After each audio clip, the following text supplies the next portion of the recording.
Hi అండి.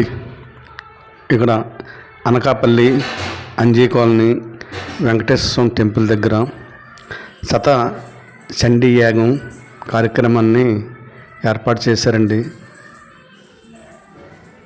వెంకటేశ్వర స్వామి కోవిల్లో ప్రధాన అర్చకులు చక్రవర్తి స్వామి వారు ఇంత పెద్ద కార్యక్రమాన్ని ఆయనేనండి. చక్రవర్తి సార్ అంటే ఆయనే, వాళ్ళ నాన్నగారండి ఆయన రామాచార్యులు గారు.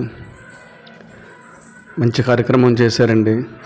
ఇది దేశవ్యాప్తంగా, లోకవ్యాప్తంగా, రాష్ట్ర వ్యాప్తంగా, మన గ్రామవ్యాప్తంగా అందరూ సుఖ సంతోషాలతో ఉండాలని చెప్పి ఇంత పెద్ద కార్యక్రమాన్ని ఏర్పాటు చేయడం జరిగిందండి.